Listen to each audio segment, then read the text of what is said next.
Hierarchy wisdom ప్రేక్షకులకి ఆహ్వానం.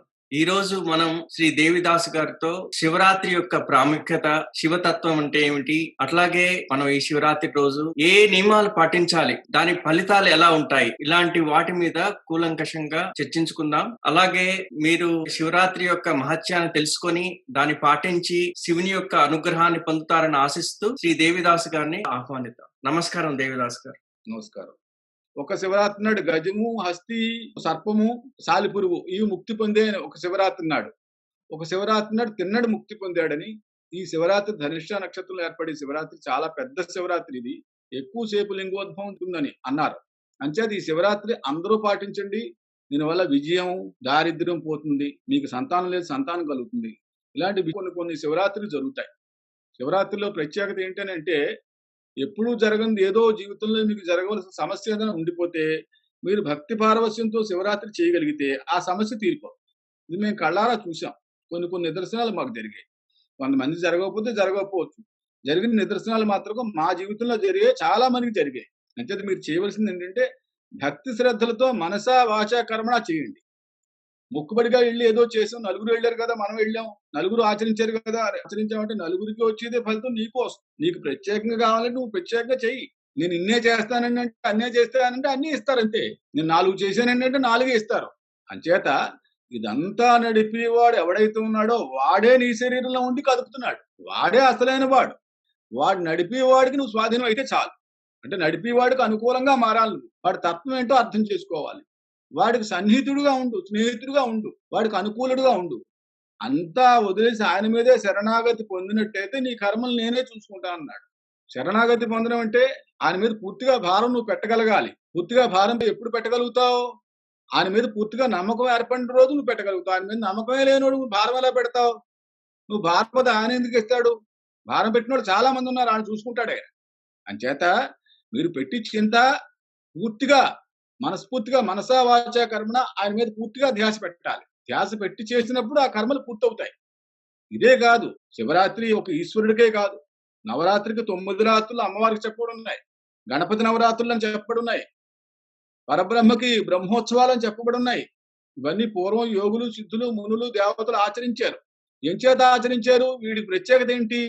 ఉత్తు రోజుల కంటే వీటిలో ప్రత్యేకత ఏంటంటే ఈ భగవంతుడు ప్రత్యేకంగా ప్రకటించుకున్నాడు. ఈ రోజుల్లో నేను ఈ రకంగా ఉన్నాను, ఈ రోజుల్లో ఈ రకంగా ఈ శక్తులు ఉంటాయి నాకు, ఈ రోజుల్లో మీరు ఉపాసన చేసినట్లయితే మీకు ఇంకా ఎక్కువ సానుకూలంగా నేను స్పందించగలను.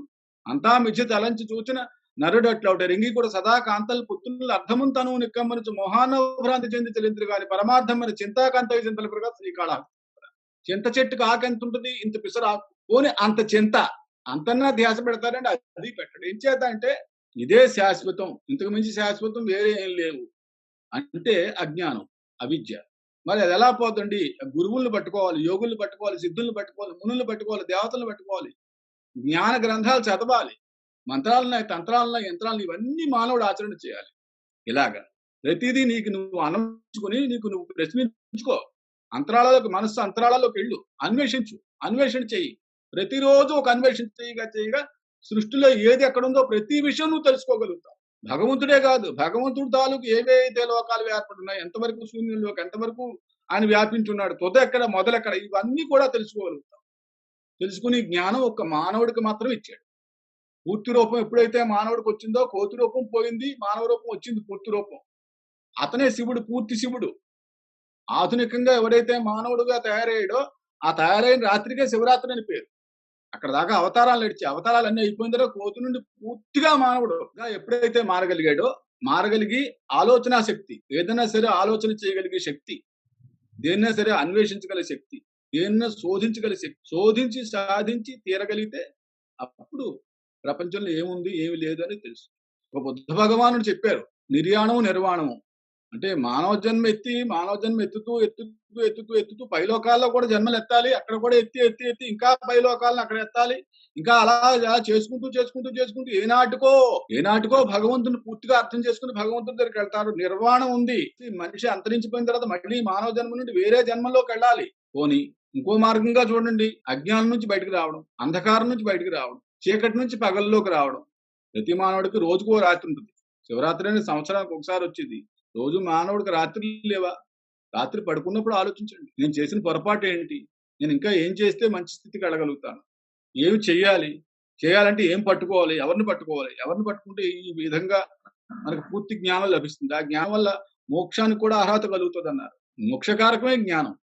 ఇది ప్రతి మానవుడు ఆలోచన చేయాలి. క్షుణ్ణంగా ఆలోచన చేసి ఏనాడైతే తెలుసుకుంటాడో అది అతని జీవితంలో పూర్తి శివరాత్రి అవుతుంది. చివరిగా శివరాత్రి రోజు ఏదైనా ప్రత్యేక మంత్రాన్ని సాధన చేయాలా? ఏ మంత్రాన్ని సాధన చేయటం వలన అద్భుతమైన ఫలితాల్ని పొందగలుగుతాం?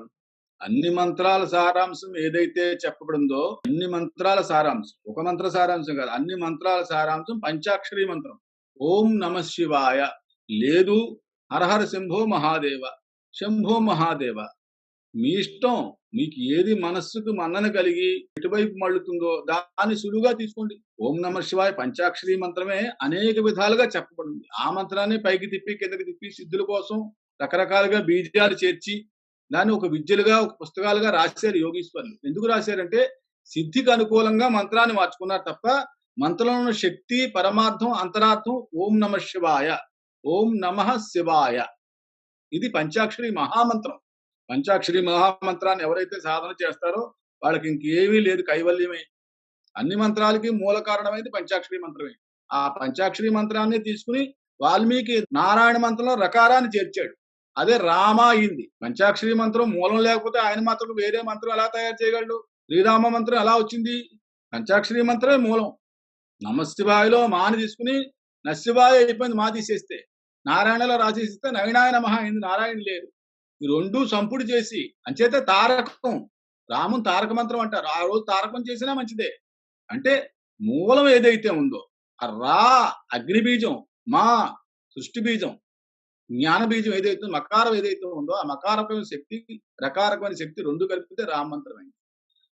ఆది మూలం ఓం నమః శివాయ అనే మంత్రం లేకపోతే వాల్మీకి మహర్షి మాత్రం రామాయణంలో రామపదాన్ని ఎలా సృష్టించగలుగుతాడు? అతనికి సాధ్యం కాదు కదా అది. అంచేత మనం ఏం ఆలోచించాలంటే ఆది మూలం అనేది నమశివాయ మంత్రమే, శివుడే. ఏదైతే పరబ్రహ్మం ఏదైతే ఉందో, ఏదైతే శుద్ధ చైతన్యం ఏదైతే ఉందో, ఏదో అనంత చైతన్యం, మహా చైతన్యం ఏదైతే ఉందో అతను శివుడే, శివ పరమాత్మే. ఆ శివ పరమాత్మే ఎన్ని శక్తులుగా ఆవరించి ఉన్నారు. ఆ శివుడే అమ్మవారుగా మారాడు. అమ్మ వారే, వారే అమ్మ. ఎంతటి యోగీశ్వరులనే జన్మ లేదనుకోండి, వాళ్ళకి ప్రపంచాన్ని ఎలా వ్యక్తపరచగలుగుతారు? అంటే ఏం చేయలేరు.